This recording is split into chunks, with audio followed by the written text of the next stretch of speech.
and how it unfolded rapidly. I want to stress also that as this unfolds, and I want to thank you for your patience as we navigated the many challenges of this dynamic incident. I know that as the media and the community, you want information, and you want information fast. And we want to provide that information to you. But first and foremost, we want it to be accurate. And to do that, we have to go through the processes of the investigation. We owe that to the families, we owe that to the victims' families, we owe that to the community. I'm going to walk you through the progression of events that occurred yesterday at Cook's Corner. At 7:04 p.m., we received multiple 911 calls about a shooting occurring at Cook's Corner, an active shooter incident. Multiple deputies from my department responded and were there within 2 minutes to address the issues that were unfolding at Cook's Corner. When they arrived, they did not know the location of the shooter, and they split to quickly cover ground. I'll cover later the tactics and trainings and how we have grown over the years in our response, and that will make more sense in just a moment. A team of deputies responded to the upper parking lot area where they located the suspect. The suspect began firing multiple rounds at our deputies from a shotgun. Patrol units were struck by gunfire. At least one round went through the unit of a windshield's unit. No of our deputies were struck, and no injuries were sustained by them by gunfire or any other means. Despite the great danger, they progressed and encountered that individual, and a deputy-involved shooting occurred. Multiple deputies were involved in the shooting, and we do know and do believe that it was a gunfire from those deputies that ultimately took the life of the individual. Without a doubt, and without the immediate response of them starting immediate tactical first aid and creating an environment where OCFA, Orange County Fire Authority paramedics, could then get into the hot zone and start treating individuals. And this is a collaboration that's taken place for years with our agencies. Undoubtedly, more individuals might have may have lost their lives. What I'm sharing with you today is a culmination of witness statements who were there, and also body-worn camera video that's been reviewed to draw a chronology of events that occurred within that area. The suspect, John Snowling, 59, residing in Ohio but with a residence here in Southern California, was the individual who shot and killed 3 people and injured 6 additional. We're still gathering information about him and what his motives were. We do know he's a retired sergeant from the Ventura City Police Department, retiring in 2014. We do know that he took up residence in Ohio. We also know that he has a second residence potentially in the Camarillo area, and we believe he traveled from Ohio with an ongoing dispute regarding the separation and pending divorce with his wife. I'm going to cover the progression of events that took place. What we know by witness statements is that at that time, 7:04, Mr. Snowling entered Cook's Corner. We believe he had 2 firearms in his possession. He then went directly to his wife, who was within the business portion, the interior portion of Cook's Corner. By witness statements, we do not believe that there was any argument that ensued. He drew a weapon. He fired upon his wife, soon to be ex-wife, through divorce proceedings. She was struck once. I'm not going to go into the nature of her injuries. She was struck once by gunfire. We do know that somebody who was sharing a meal with his ex-wife was also shot at and struck by gunfire. Mr. Snowling, the suspect, then started randomly shooting at patrons within Cook's Corner. That progressed to the outside area. The individual who was with his wife was able to make it outside of the interior portion of the restaurant and into the exterior, ultimately to the roadway out in front. Once outside, Mr. Snowling, the suspect, these are photos. These aren't actual crime scene photos. These are photos by other means. This is the aerial portion of Cook's Corner. would be the front portion. This would be El Toro Road. Live Oak Canyon goes in this direction here. We do know that the interior is where the initial contact took place. We know that there was an exit, and one of the victims was located here, who succumbed to his injuries. We know that in the area and the gunfight that ensued outside, as the suspect continued to shoot upon patrons in the outside and interior area, that other individuals were shot in this portion of while he was shooting randomly at individuals. The suspect then retreated to the back area, which is this we call the upper parking lot. This is a view of the upper parking lot here in this location. The suspect had his truck parked in this area. He went back, returned to his truck, gained access to a third handgun and a 12-gauge shotgun back in this area.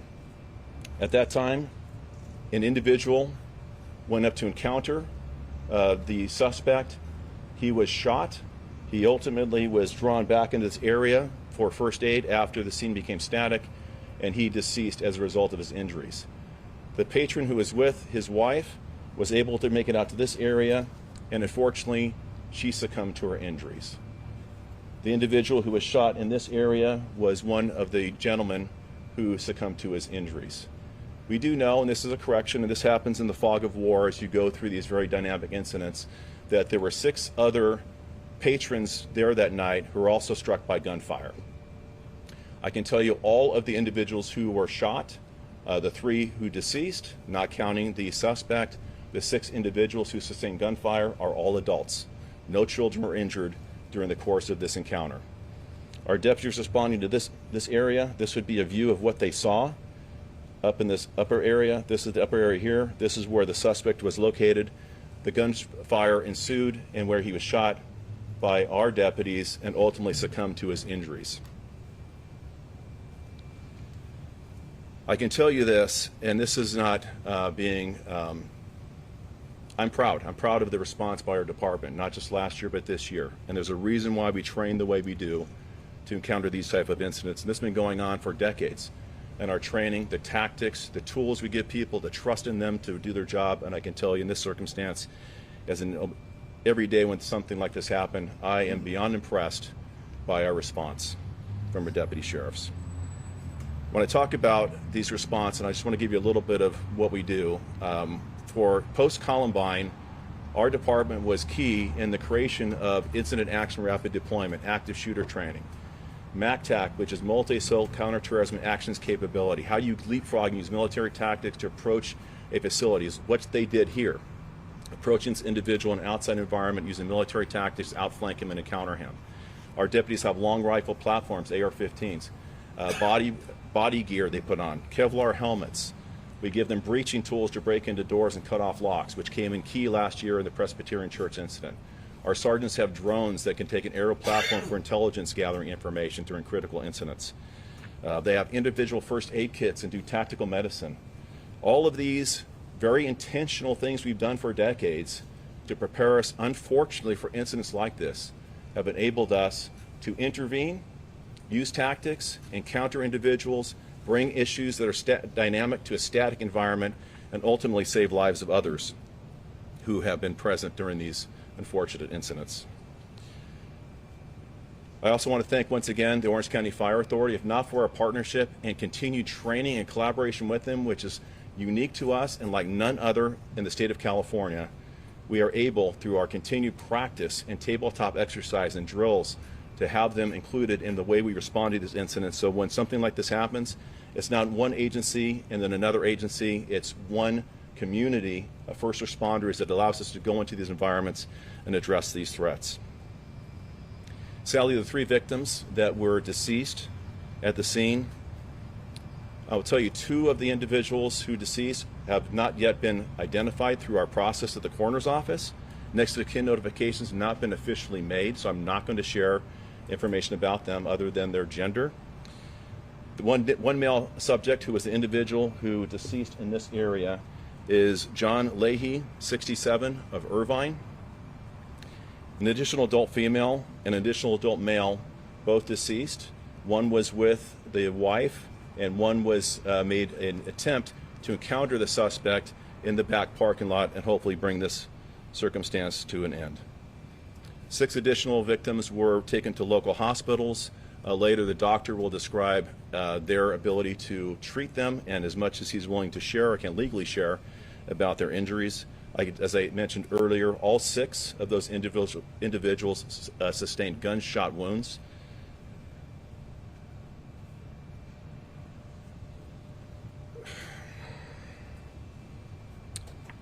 When I talk about how many people showed up, it's actually beyond impressive. I mentioned within 2 minutes of the 911 call, we had people, our deputies were on scene encountering this individual, which means that within 2 minutes, this individual created that much havoc upon individuals and created that much damage to those who were patrons within the establishment.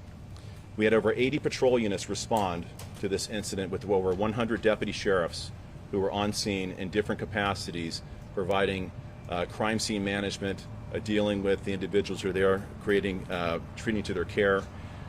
We had our 4 divisions of the Sheriff's Department investigations units were there. Homicide took the lead on the investigation, but our entire criminal investigations division responded. Southeast operations criminal investigators responded, and Southwest division investigators responded to address this issue. I'm also the county coroner, so our deputy coroners responded to address those who perished as a result of this attack.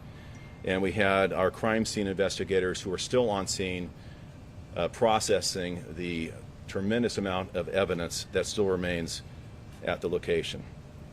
They conducted 40 interviews of individuals who were there as witnesses, but we do not believe we got to talk to all of them.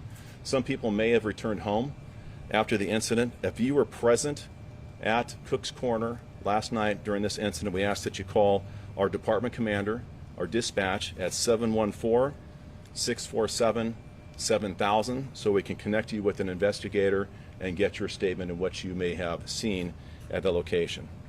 Patrons of Cook's Corner who were there last night had to rapidly leave the location, and we have a lot of their personal effects back on scene inside the crime scene. First, we thank you for your patience. I want to thank those who stayed overnight to give statements. I can only imagine how daunting that might have been and how impactful.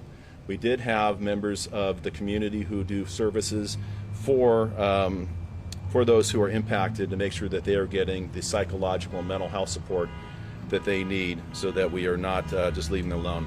That's done through the Trauma Intervention Program of Orange County, who sent numerous personnel there to address those issues. I also want to thank the numerous law enforcement entities, not just within Southern California, Orange County, but beyond. Our partners with ATF, the FBI, the municipal agencies within Orange County, Sheriff Robert Luna and Chief Mike Moore from LASO and LAPD, and my 57 partner sheriffs throughout the state, where every one of them offered resources and help during this trying time. This is not, it's not easy on our personnel. This is the second deputy-involved shooting we had in 4 days. This is the second critical incident at this magnitude that we have processed and responded to over the last 2 years. And beyond the process that we have in place, I want to assure the public that not only do we evaluate our response, the tactics we use, the training, looking for opportunities to improve, but we also have internal mechanisms to evaluate through administrative reviews, internal affairs investigations. The district attorney will talk about his role in doing the officer-involved shooting investigation. The Office of Independent Review also responded out to this incident and was there last night. So we have a lot of ability to review this. Within about 45 days, we will release a critical incident video of the encounter that took place last night that will have, as appropriate, video and other information that we share with the public about how we responded and what we will do going forward. I also want to thank just my department and our community that we serve. It is not uncommon when something like this happens to have an outpouring of support from the community, and that happened last year. It happened again last night. I don't want to respond to any of these, and I hate being up here talking about critical incidents like this. We have to put a stop to these mass shootings. We have to train on a national platform of what we know will be responsive to mitigate them rapidly. And I believe we have, within the Orange County Sheriff's Department, and partnering agencies that do it like we do, when you can respond to a church and be within the worship center within 4 minutes, and you can respond to an active shooter unfolding extremely dynamic incident with tens, dozens of people on premise trying to get there, navigate the risk, and identify the shooter, and do that with a matter of minutes. I think that shows that we are a model agency in how to respond to these. My hope is that we would never have to be that model agency, but the practices and policy we put in place have definitely helped save lives that we have to address these critical incidents. So we'll ask questions, answer questions at the end of this of the 5 speakers, and I thank you once again for being here.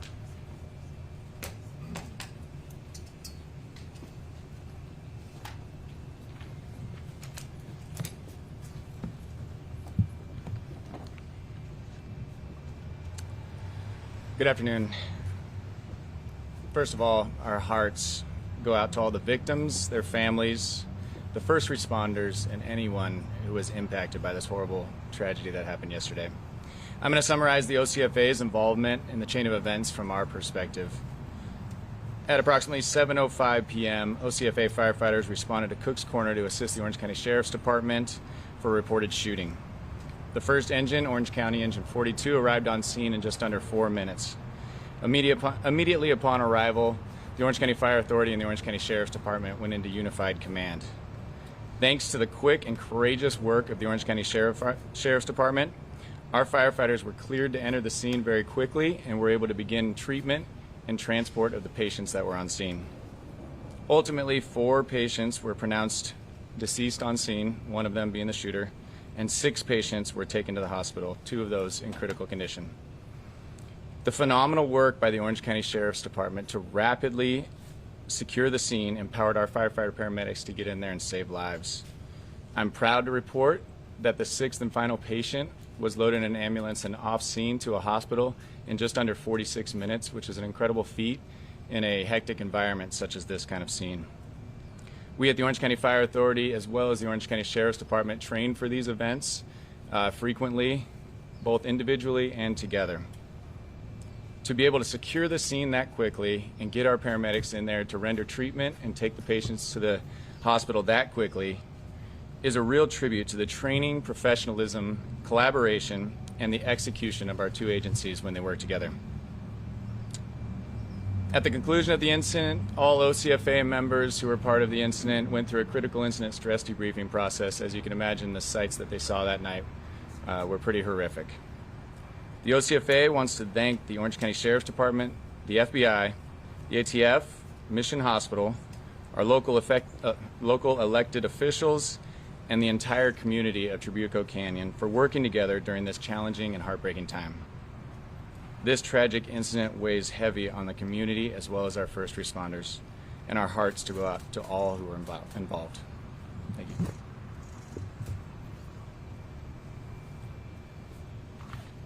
Good afternoon. I'm Orange County Supervisor Don Wagner. I'm here first as the chairman of the Board of Supervisors to say on behalf of the entire community, to the extent I have the right to do that, the entire county, to offer condolences to those who were so tragically injured and or killed last night on behalf of this county community.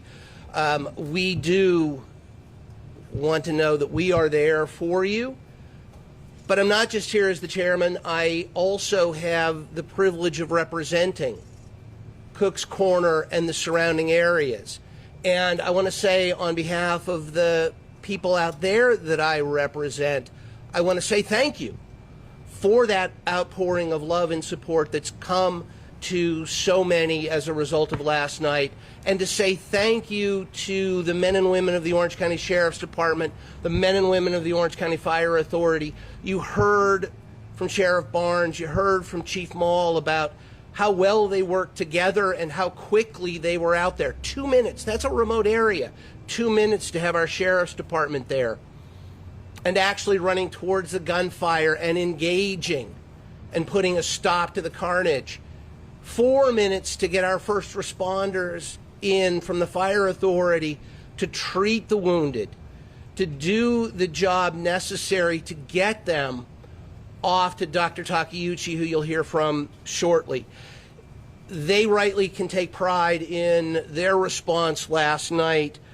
We in the county can rightly take comfort knowing that these men and women are so well trained and are out there and can respond so effectively, so efficiently, so quickly in such a terrible situation. I want to talk a minute about the area itself. The sheriff told you Cook's Corner, though we're hearing, oh, it's a biker bar, and in many ways it is. You go out there, you'll see motorcycles galore. There is a sea of chrome out there because it's really fun to ride your bikes out there. But the truth is that is a family spot. It draws bikers and so many others from around this county out there. It is a wholesome place. I've been out there when they've done charity events. I've been out there when they put on music shows for our veterans. This is a pillar of the community, to overuse that cliche, but it absolutely applies here. It was spaghetti night. We're seeing a community come together, and it will be forever sad. There's no other word for it. That such a happy place will now go forward under the shadow of what happened last night. I am in touch with community members out there. We are hearing there will be a vigil. At some point, there was an early effort to try to do it tomorrow. I understand in working with the Sheriff's Department that may be too soon to have the site available. So stay tuned for more details about the vigil that will be going on out there shortly, so that the community has an opportunity to come together and grieve and say thank you to the men and women of the Sheriff's Department. And last quick point about this incident, other incidents, and just the issue of mental health in our community. We encourage everyone struggling from this crime or otherwise in need of compassionate help to contact OC Navigator's Mental Health Crisis Support Line. The number's 855-625-4657. This county is determined to make resources available to everyone who is struggling from this horrific event and from whatever might be troubling you out there in this complicated world. We are here for you. OC Navigator's Mental Health Crisis Support Line, 855-625-4657. Seek help. Seek help for your friends and your loved ones. And thank you again to the Orange County Sheriff's Department and to the Orange County Fire Authority for their marvelous response last night.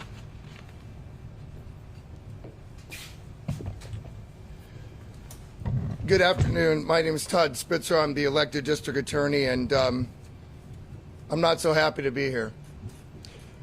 The district attorney has two roles when you have a situation like this. One would be to review the evidence when it's ready to determine any prosecution of the individual who is deemed to have committed a particular crime. In this case, we all know that that issue was resolved by the suspect dying at the scene. So that question has already answered itself. The other role that the district attorney has is to review the officer-involved shooting to determine whether or not that was a lawful use of lethal force. Chairman Wagner talked about the fact he represents that district. I represented that district today, obviously, as a DA, but I was its county supervisor for 12 years and its state legislator for 6 years. This is personal. I am one of those bikers. I am one of those people that would often go on Wednesday nights to spaghetti night. I am one of those people who understand how the county and the canyons are grieving. It is iconic, it is special, and nothing that happened last night is going to ruin either the canyon, its austerity, its prominence, or Cook's Corner. We mourn the loss of life, and we mourn the loss of yet another piece of everyday America that is Cook's Corner. The shooter, John Snelling, I hate to even say his name, a former police sergeant. Let that sink in. Last night, brethren law enforcement officers killed somebody who at one time had earned the honor of being a sworn police officer, a sergeant in the state of California. That person is dead. So there's no prosecution, no trial, no opportunity for the surviving victims and loved ones he left behind to confront the shooter, to stand up tall against this kind of action and be counted. And what John Snelling stole from them is one thing that can never be replaced, and that's the life of their loved ones. And for those who survived, he stole their peace and their sense of security. For goodness sakes, police officers are sworn to protect our communities. We trust them with our lives. We call them when we need help. But instead of helping save lives, John Snelling shot and killed strangers he never met and tried to kill one of his dearly loved ones that he obviously at one time loved dearly and deeply. Orange County District Attorney investigators have been on scene since last night and all through the night and again today, and they are reviewing the shooting by 7 sworn deputy sheriffs that thankfully brought the end to the carnage. Our office is tasked with reviewing their conduct and whether a crime occurred, but I want to be very clear, because I don't want to have anybody think that while we're reviewing this, we don't understand something that I, as the district attorney, want to represent very, very clearly, because I've been fully briefed with respect to the evidence so far by my team and have reviewed their written memorandum and interviewed them.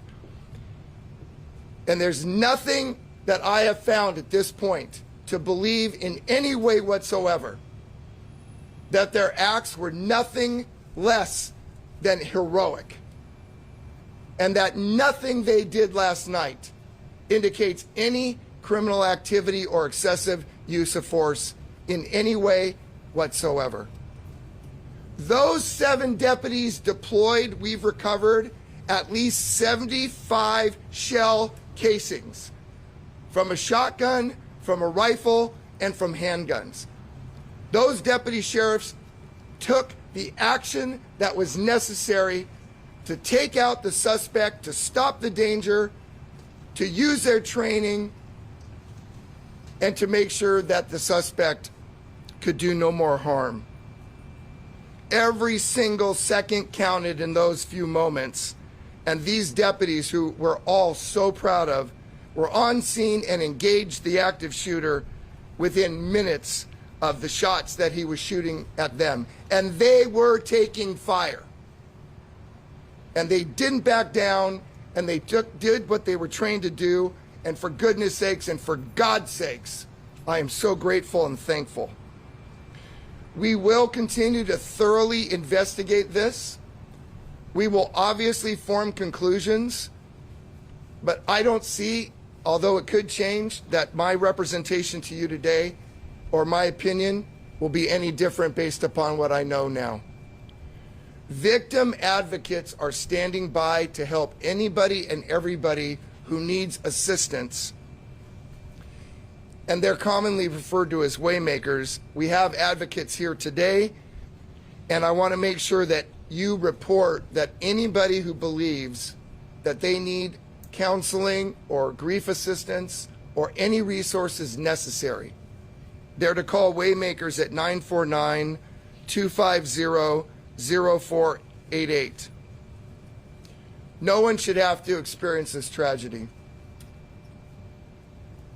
No one should experience an all-you-can-eat spaghetti event at Cook's Corner and find themselves faced with gunfire and peril and trying to escape and people who they love and care about harmed and in harm's way. This is our community.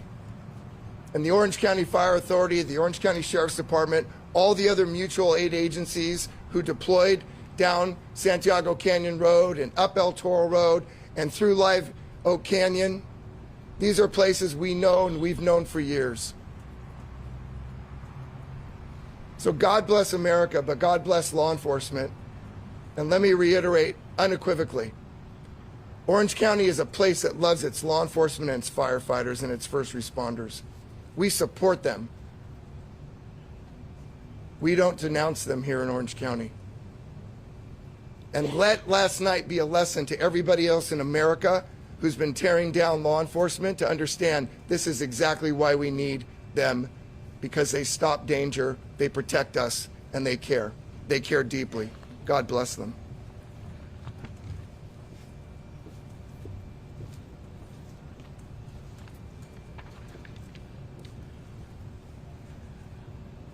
Good afternoon. I'm Tetsuya Takeuchi, Trauma Medical Director at Providence Mission Hospital. Yesterday evening, after 7 p.m., we received a mass casualty incident to our hospital, and we immediately activated the trauma backup system, which invited several trauma surgeons, trauma nurses, anesthesiologists, and or staff to the hospital to be prepared to receive multiple patients with gunshot wounds. We received a total of 6 injured patients, all of whom were hit by gunfire, and 2 of them were in critical condition upon arrival. Those 2 patients were immediately stabilized and resuscitated with successful resuscitation efforts by the trauma team, and the rest of the patients were treated in Mission Hospital. Currently, all patients are stable, 2 still in critical condition, and 1 patient fortunately was able to release from the hospital. Others are still receiving active treatment. Thank you.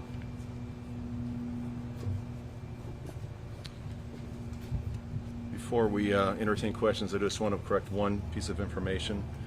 The individual, the shooter, had 4 weapons. There were 3 handguns, a 380 pistol, a 38 caliber 5-shot revolver, a 25 caliber pistol, and a shotgun. There was not a rifle. So just to correct the statement, there was not a rifle recovered at the scene. There were those 4 weapons. With that, I'll take questions. Sheriff Barnes, I have 3 questions for you.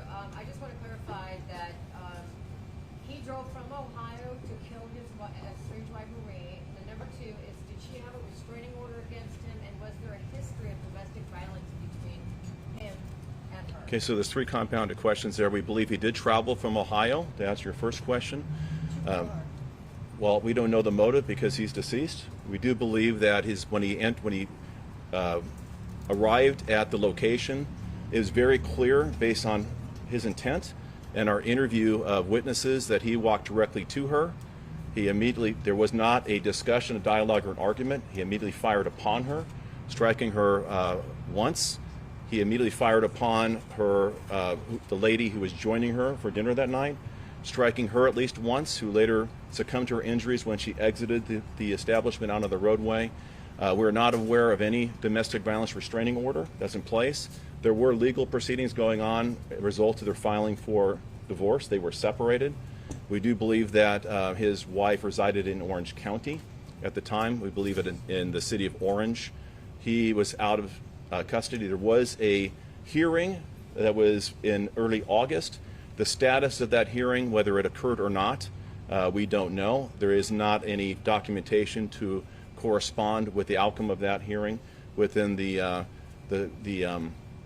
judicial system. I think I answered all 3 of your questions. I have a question. Being out in Orange County, I'm one of the County residents myself. Yes, nice to see you, and I'm sorry for the circumstances in which you're here.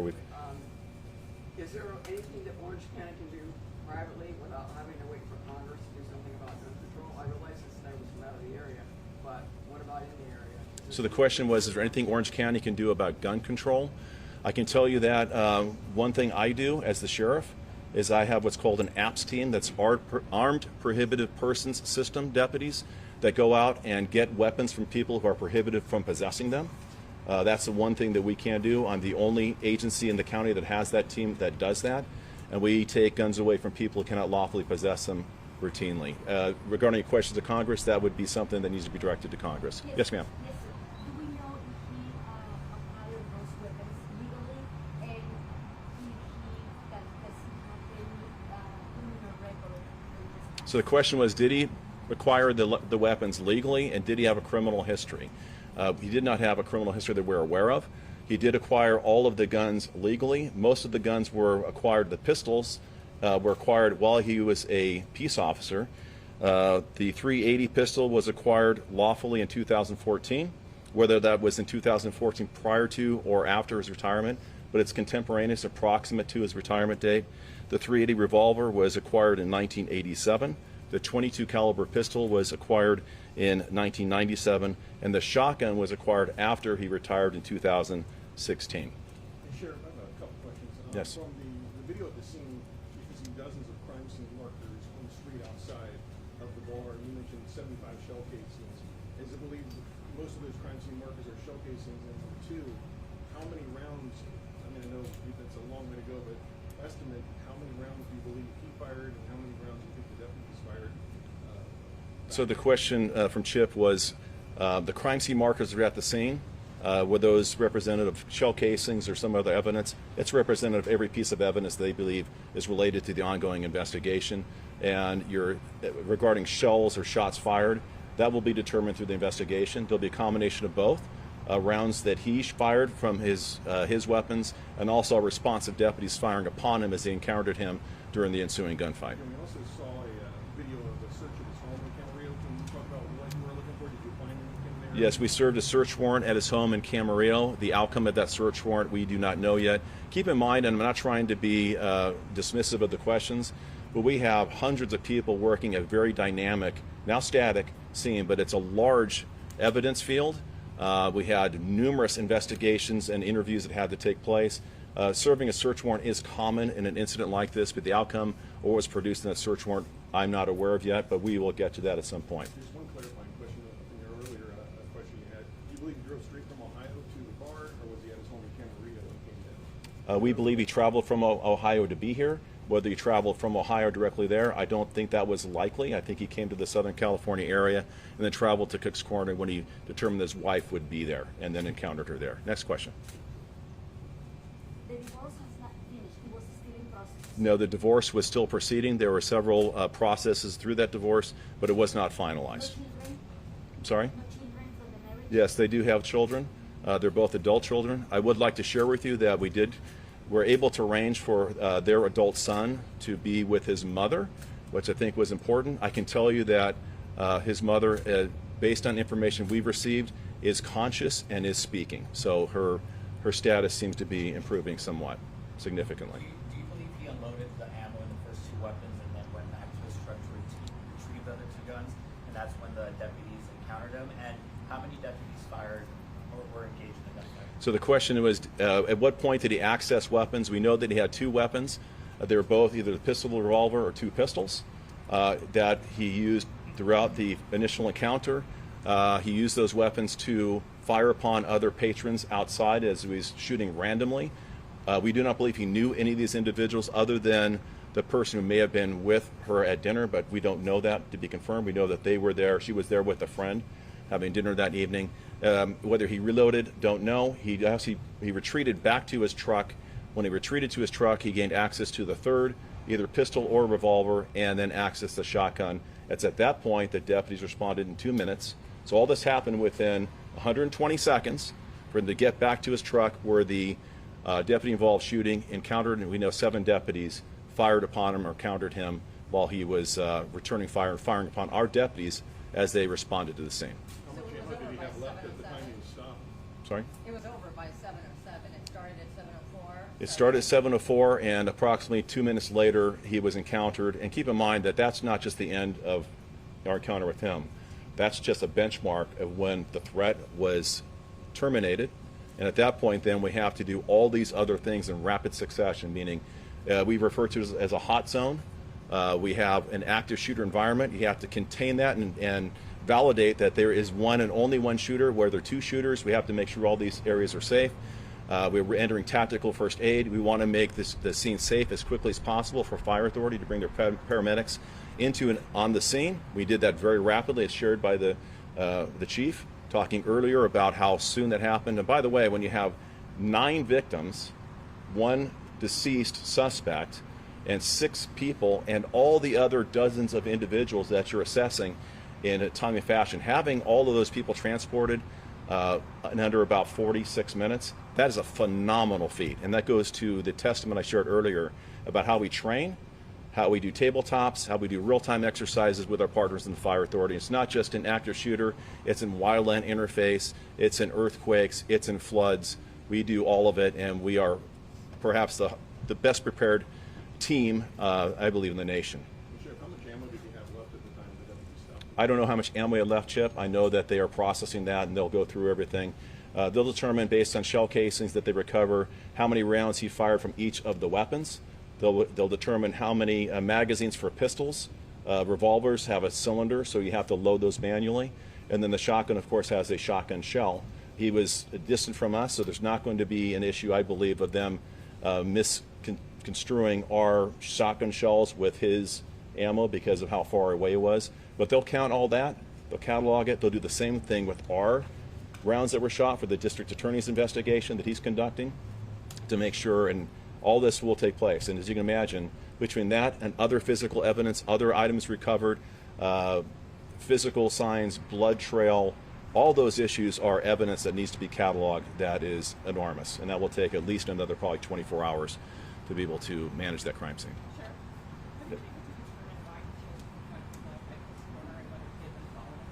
So the question is, were we able to determine why he confronted her at Cook's Corner, and had he been following her?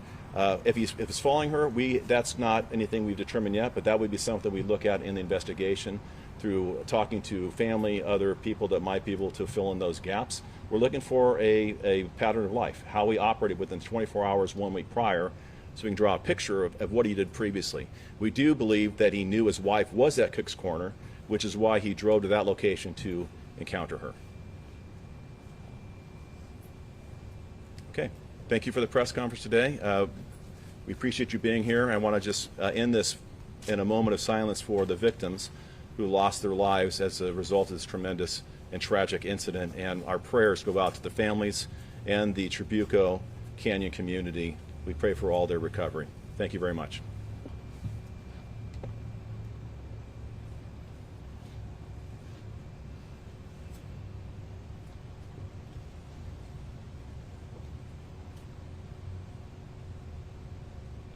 Thank you.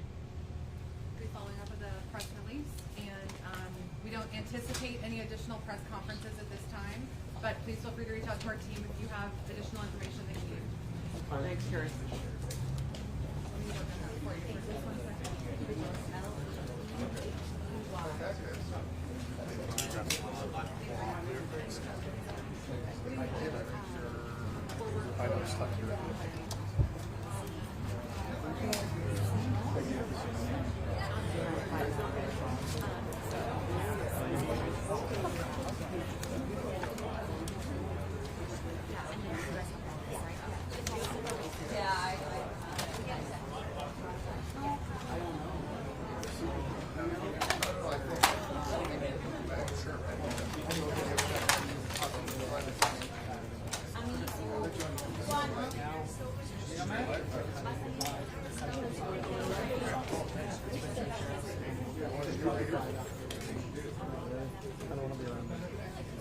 Can you just be over there?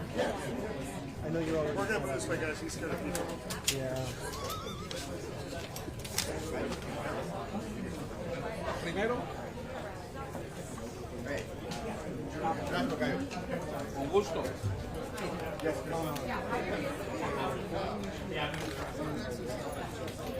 Okay.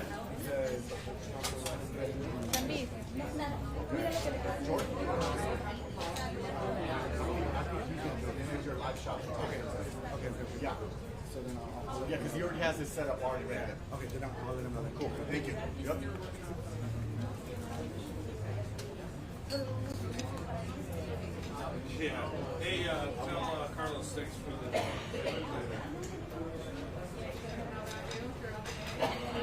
All right, thanks, Carlos. We appreciate it.